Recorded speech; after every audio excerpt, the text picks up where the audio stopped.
Japan is an island by the sea filled with volcanoes and it's beautiful.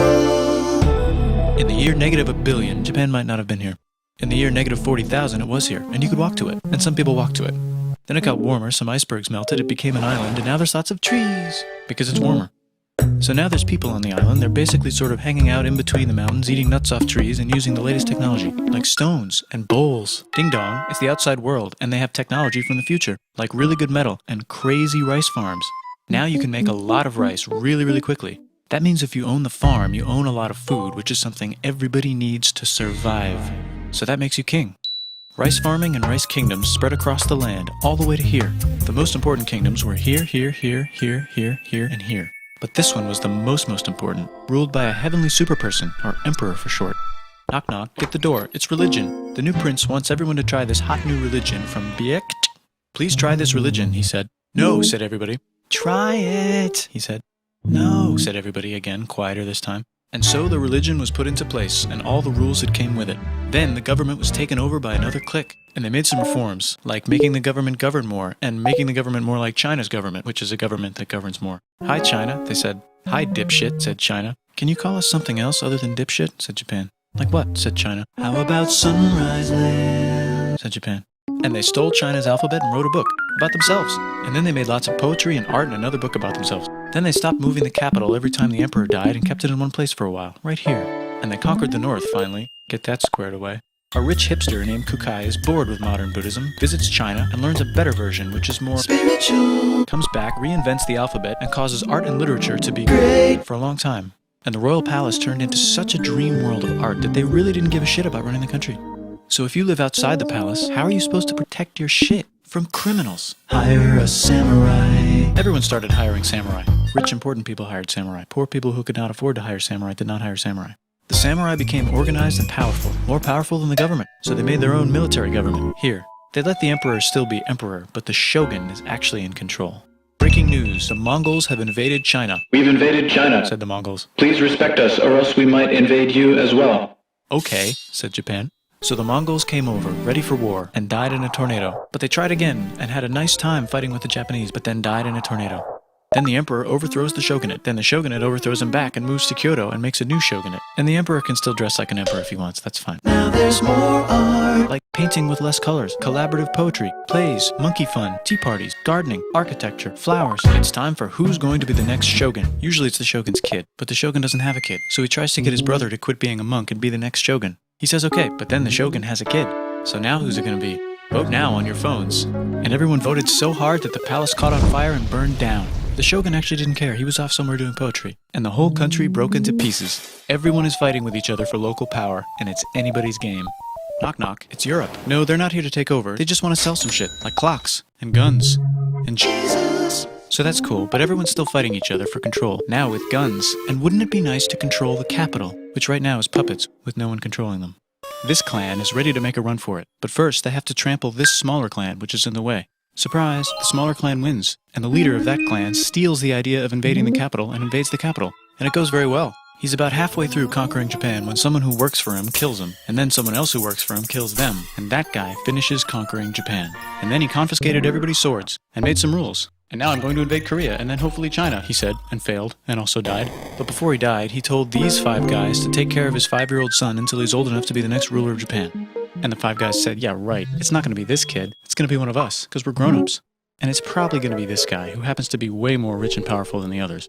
A lot of people support him, but a lot of people support not supporting him. They have a fight, and he wins, and starts a new government, right here. And he still lets the emperor dress like an emperor, and have very nice things. But don't get confused, this is the new government, and they are very strict. So strict they closed the country. No one can leave, and no one can come in. Except for the Dutch, if they want to buy and sell shit, but they have to do it right here.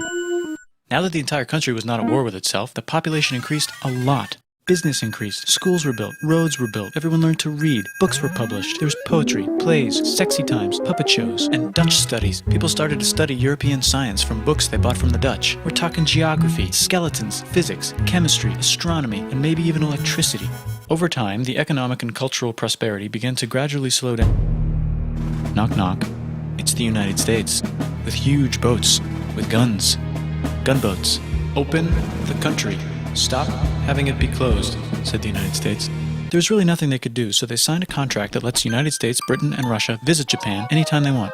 Choshu and Satsuma hated this. That sucks, they said. This sucks. And with almost very little outside help, they overthrew the shogunate and somehow made the emperor again and moved him to Edo, which they renamed Eastern Capital. They made a new government, which was a lot more Western. They made a new constitution that was pretty Western, and a military that was pretty Western. And do you know what else is Western? That's right, it's conquering stuff. So what can we conquer? Korea. They conquer Korea, taking it from its previous owner, China, and then go a little bit further. And Russia rushes in out of nowhere and says, "Stop, no, you can't take that. We were going to build a railroad through here to try to get some warm water."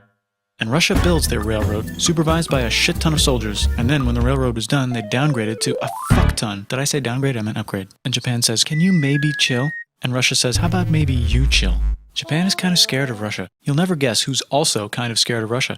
Great Britain. So Japan and Great Britain make an alliance together so they can be a little less scared of Russia. Feeling confident, Japan goes to war against Russia, just for a moment, and then they both get tired and stop. It's time for World War I. The world is about to have a war, because it's the 1900s and weapons are getting crazy, and all these empires are excited to try them out on each other. Meanwhile, Japan has been enjoying conquering stuff and wants more. And the next thing on their list is this part of China and lots of tiny islands. All that stuff belongs to Germany, which just had war declared on it by Britain because Britain was friends with Belgium, which was being trespassed by Germany in order to get to France to kick France's ass because France is friends with Russia, who was getting ready to kick Austria's ass because Austria was getting ready to kick Serbia's ass because someone from Serbia shot the leader of Austria's ass. Or actually shot him in the head. And Britain is currently friends with Japan, so you know what that means. Duh, Japan should take the islands. Which they wanted to do anyway, so they called Britain on the telly to sort of let them know. And then they did it. And they also helped Britain a little here and there with some errands and stuff. Now the war is over, and congratulations, Japan, you technically fought in the war, which means you get to sit at the negotiating table with the big dudes, where they decided who owns what. And yes, Japan gets to keep all that shit they stole from Germany.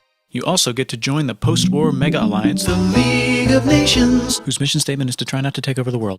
The Great Depression is bad, and Japan's economy is now crappy, but the military is doing just fine, and it invades Manchuria. And the League of Nations is like, "No, don't do that. If you're in the League of Nations, you're not supposed to take over the world." And Japan said, "How about I do anyway?" And Japan invaded more and more and more and more of China, and was planning to invade the entire East. You've got mail. It's from Germany, the new leader of Germany. He has a cool mustache, and he's trying to take over the world and needs friends. This also got forwarded to Italy. They all decided to be friends because they had so much in common. It's time for World War II. Germany is invading the neighbors. Then they invade the neighbors' neighbors. Then the neighbors' neighbors' neighbors, who happened to be Britain, said, "Holy shit." And the United States started helping Britain because they are good friends, and started not helping Japan because they're friends and our friends are not friends. Plus they're planning on invading the entire ocean. The United States is also working on a large, very huge bomb, bigger than any other bomb, ever, just in case.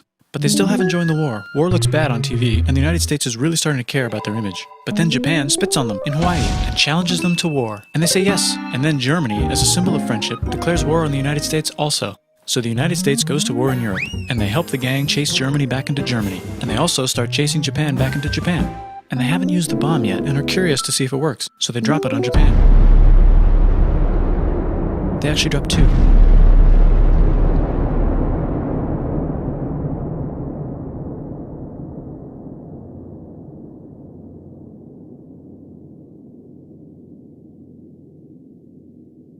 The United States installed a new government, inspired by the United States government, with just the right ingredients for a post-war economic miracle. And Japan starts making TVs, VCRs, automobiles, and camcorders as fast as they can, and also better than everybody else. They get rich, and the economy goes wild, and then the miracle wears off. But everything's still pretty cool, I guess. Bye.